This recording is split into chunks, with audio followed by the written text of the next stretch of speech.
Am I audible to you? Audible to you? Yes, sir. Yes, sir. Okay. Yes, sir. Let us start. Sorry for delay. System नहीं चल रहा था वो.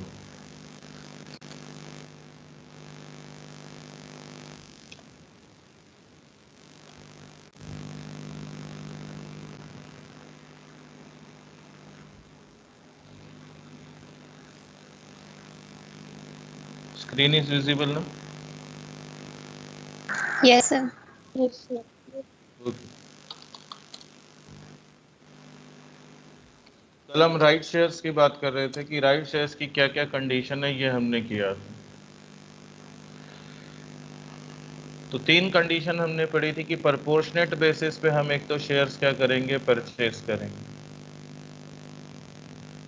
तो किस तरह से हम राइट की वैल्यू फाइंड आउट करते हैं कि किस तरह से कंपनी क्या है देती है शेयर्स जो है. तो let us see an example.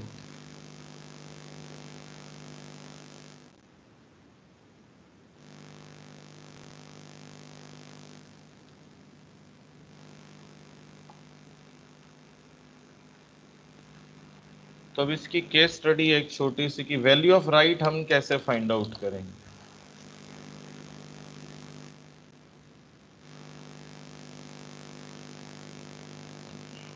कि वैल्यू ऑफ राइट आप कैसे फाइंड आउट करते हैं, ये देखो.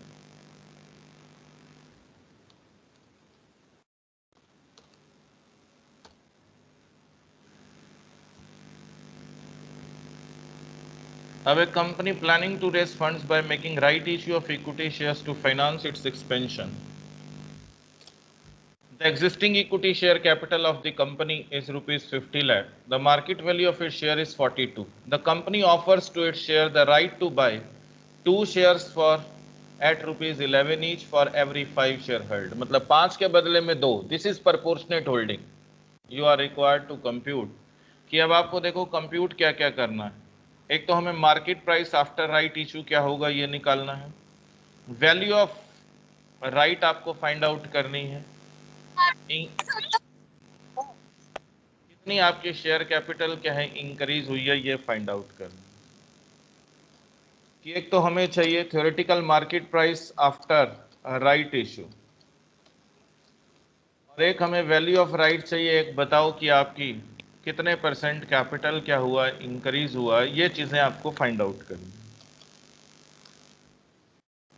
ये चीजें हमें कैलकुलेट करनी. तो how to calculate one by one ये हम देखते हैं. अभी फिलहाल हम 5 शेयर के बदले हमें मिलना है तो हम उसका मार्केट वैल्यू देखते हैं पहले और 2 शेयर का मार्केट वैल्यू देखते हैं. तो टोटल कितना आता है ये देखते हैं. तो देखो किस तरह से कंप्यूट करेंगे. सॉल्यूशन कि market price of after right issue ये कंप्यूट कर रहे हैं हम सबसे पहले. तो हम पहले देखते हैं कि जो 5 शेयर हैं अभी फिलहाल जो प्राइस आपके पास है देखो 42 रुपीज का है. The market value of it share is rupees 42 अभी जो चल रहा है. जो इसके पास 5 शेयर पहले से हैं उसकी वैल्यू हम फाइंड आउट करते हैं. मार्केट वैल्यू ऑफ 5 शेयर्स जो इसके पास पहले से हैं देखो 5 इंटू 42 रुपीज 5 इंटू 42 रुपीज तो वैल्यू आ गई 210 रुपीज.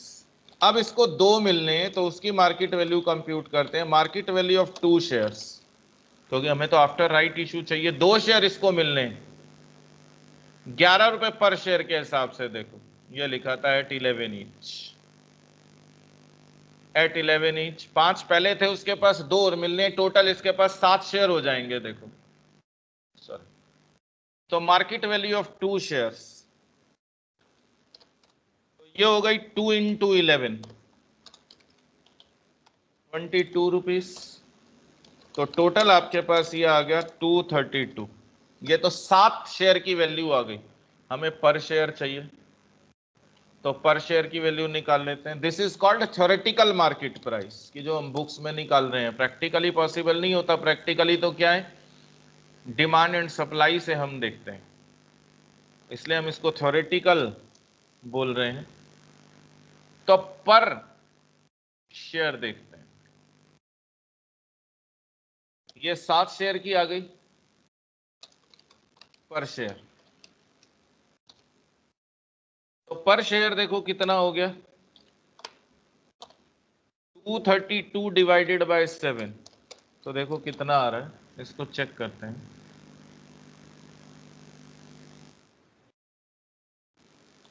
कितना आ रहा है ये देखो,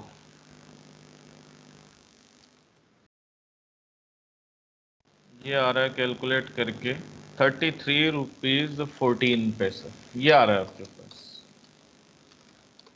अब वैल्यू ऑफ राइट कंप्यूट करनी है। वैल्यू ऑफ राइट शेयर आपको कंप्यूट करना, देखो कैसे कंप्यूट करेंगे।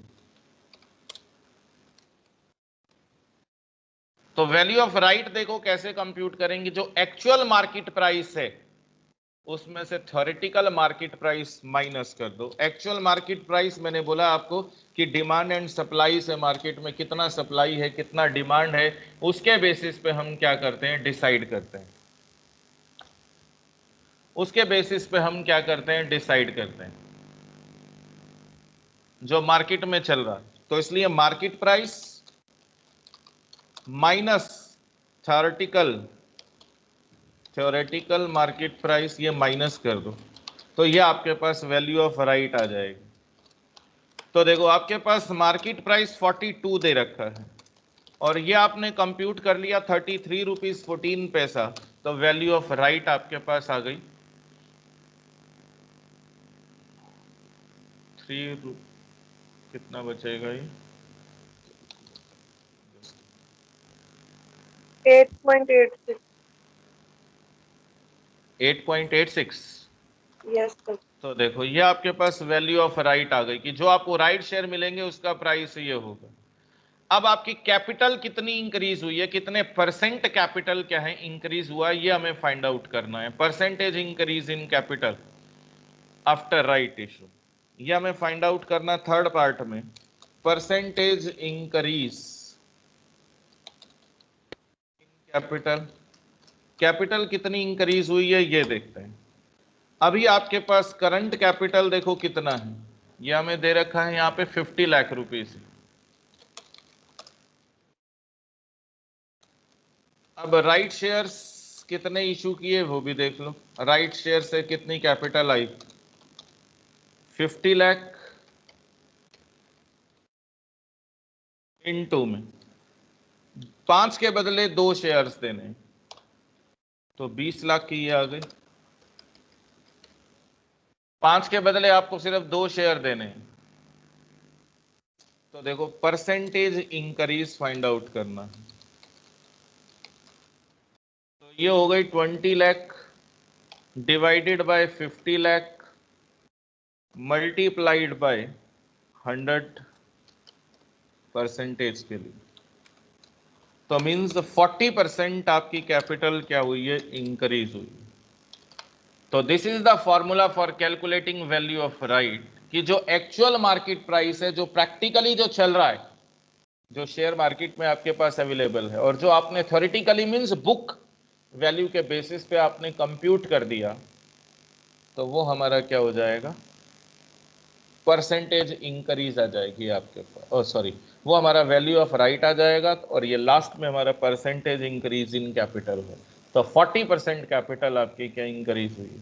क्लियर टू यू कि कैसे value of right find out करते हैं, कैसे value of right find out करते हैं। Clear to you? Yes sir. Okay, तो ये हमारा था कि वैल्यू ऑफ राइट आपके पास कैसे फाइंड आउट होती है। अब सेबी का रोल क्या रहता है राइट शेयर्स में, सेबी क्या कहती है राइट शेयर्स के बारे में। सेबी का role,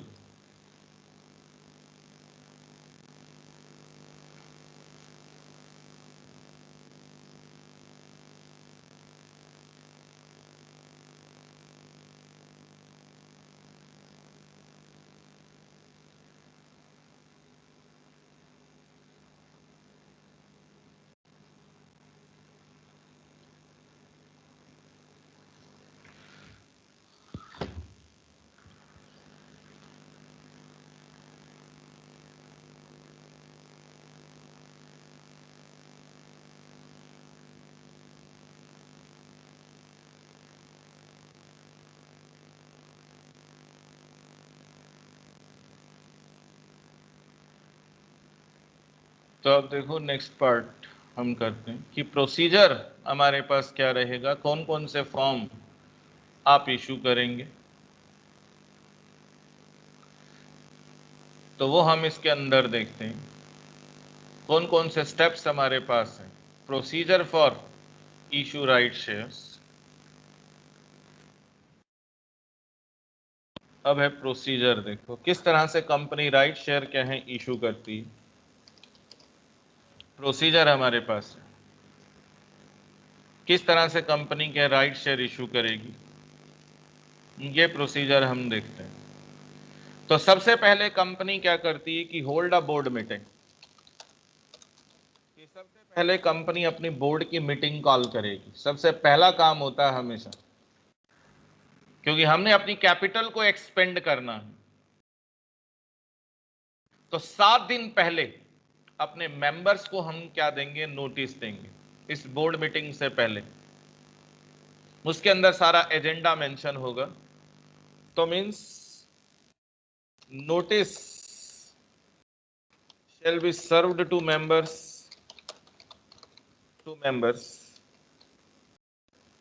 7 days before the actual meeting। Before the meeting कह लो, एक्चुअल तो है ही है। ये हम meeting mentioning the agenda, sir members की जगह डायरेक्टर्स नहीं आना चाहिए? एक्चुअली क्या है, कंपनी लॉ बोर्ड जो है, सॉरी एनसीएलटी जो है, वो हमारा कंपनीज एक्ट जो है हर जगह जो है मेंबर्स वर्ड यूज करता है, चाहे वो शेयर होल्डर्स हो, चाहे वो कोई भी कंपनी से रिलेटेड पर्सन है। तो इसलिए हम मेंबर्स लिख देते हैं हर जगह। ठीक है, आप पहली डेफिनेशन भी पढ़ोगे तो मेंबर्स वर्ड ही लिखा है वहां पे। कंपनी लॉ जब आप शुरू करते हैं सेक्शन 2 की जितनी डेफिनेशंस आप पढ़ेंगे तो वहां पे मेंबर्स वर्ड ही लिखा रहेगा शेयर होल्डर के लिए। उसके बाद हम रेजोल्यूशन पास करेंगे। रेजोल्यूशन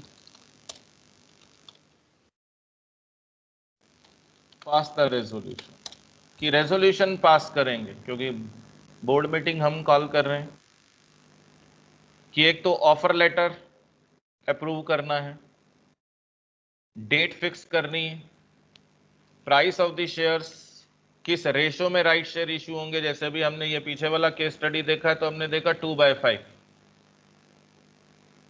और एग्जिस्टिंग शेयर होल्डर्स को आपने देने। ये सारी चीजों के लिए हम क्या है और रेजोल्यूशन पास करते हैं कि सबसे पहले क्या है, टू अप्रूव ऑफर लेटर, कि offer letter date, to fix date कर दो, to fix date, price and ratio in which right shares to be offered।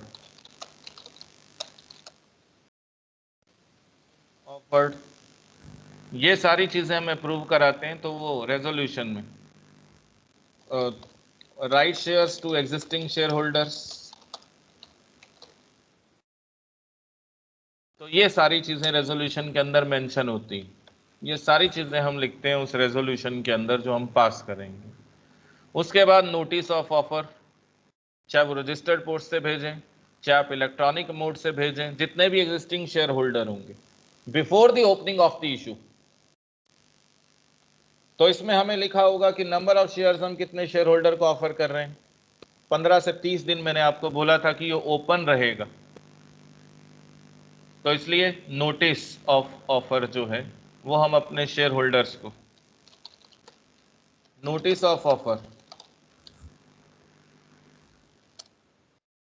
तो ये हम क्या है अपने शेयर होल्डर को, एग्जिस्टिंग शेयर होल्डर्स को, टू एग्जिस्टिंग शेयर होल्डर्स। तो ऑफर मैंने बता दिया, not less than 15 days but not more than 30 days. 30 दिन से ज्यादा तक ओपन नहीं रहता है ये। नेक्स्ट हमारे पास है इसका फॉर्म जो हम फिल करेंगे। जब आप रेजोल्यूशन पास कर लेते हैं तो हमें आरओसी को इन्फॉर्म करना होता है 30 दिन के अंदर। उसके लिए MGT 14 फॉर्म होता है पब्लिक लिमिटेड कंपनीज के लिए, क्योंकि प्राइवेट लिमिटेड कंपनीज के लिए तो रिलैक्सेशन है, प्रिविलेजेस हैं। बट जो पब्लिक कंपनीज होती हैं उनके लिए मैंडेटरी होता है। उसके साथ रेजोल्यूशन की कॉपी भी अटैच होती है, ऑनलाइन ही जाएगा सब कुछ। तो जब रेजोल्यूशन पास कर लेते हैं तो we have to file form MGT 14 लिखते हैं, क्योंकि बोर्ड में पास हुआ मैनेजमेंट। तो ये after passing resolution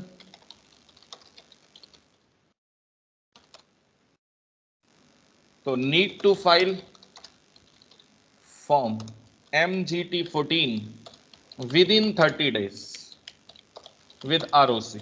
registrar of companies के पास आपको सबमिट कराना जरूरी हो जाता है। इसके साथ रेजोल्यूशन की कॉपी मैंने बता दी, हम अटैच करते हैं। उसके बाद जो भी शेयर होल्डर एक्सेप्ट करेंगे एप्लीकेशन को, तो एप्लीकेशन के साथ एप्लीकेशन मनी भेजते हैं। सिंपल प्रोसेस, जैसे आप फ्रेश शेयर इशू करते हैं, इसका अकाउंटिंग ट्रीटमेंट सेम ही होता।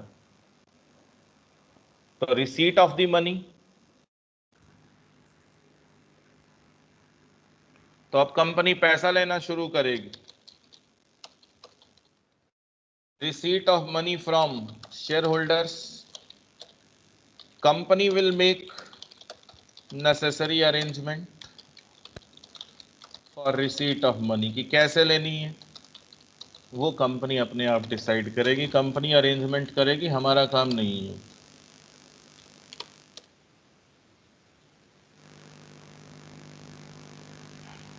उसके बाद कंपनी क्या है, सेकंड बोर्ड मीटिंग। जब एप्लीकेशन मनी आ जाती है तो कंपनी के बोर्ड ऑफ डायरेक्टर्स को second board meeting with in 60 days, जब कंपनी की एप्लीकेशन मनी रिसीव होती है वहां से 60 दिन काउंट करना, क्योंकि अब हमें शेयर्स क्या करने हैं, अलॉट करने with in 60 days of the receiving of the application money. अगर कंपनी फेल हो जाती है तो कंपनी को नेक्स्ट 15 days के अंदर पैसा वापस करना हो जाता है, अगर कंपनी इस प्रोसेस को फॉलो नहीं करती है। और बियॉन्ड 15 days 12% इंटरेस्ट के साथ कंपनी एप्लीकेशन मनी क्या करेगी, रिफंड करेगी। तो conduct of second board meeting हो जाएगा। उसके बाद second board meeting, company second board meeting क्या करेगी, कंडक्ट करेगी within 60 days after receiving application money. तो किस लिए कंडक्ट करती है मैंने बता दिया, for allotment of shares to shareholders, इसके लिए हम कंडक्ट करते हैं। फेल्स टू डू सो तो refund the money, refund the money with in 15 days, के 15 दिन के अंदर वापस कर दें। बियॉन्ड 15 days 15 दिन के बाद क्या होगा, रिफंड along with 12% इंटरेस्ट। तो 12% इंटरेस्ट के साथ वापस करनी पड़ेगी अगर 15 दिन से ज्यादा हो गए तो।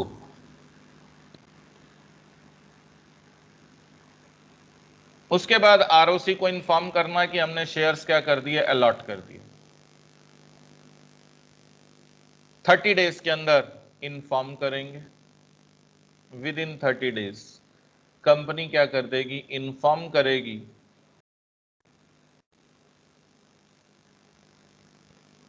कंपनी इन्फॉर्म करेगी। इसको अगले पेज पे ले जाते हैं।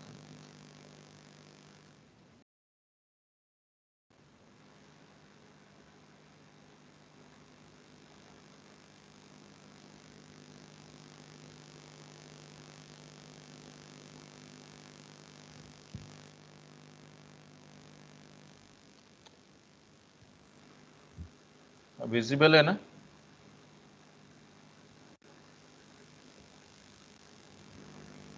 यस सर, थोड़ा सा ब्लर है।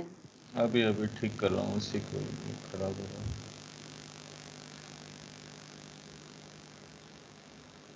अब देखो विजिबल है, अब तो प्रॉपर विजिबल हो गई। Yes. Yes, sir. Visible है sir.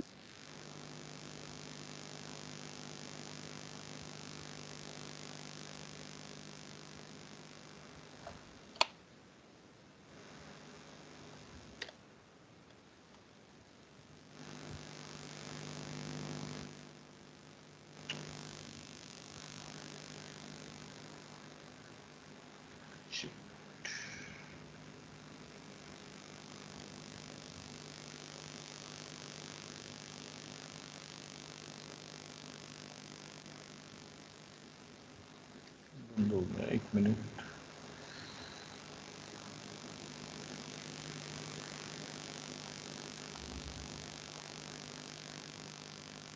ओह शिट, सारा डिलीट हो गया था।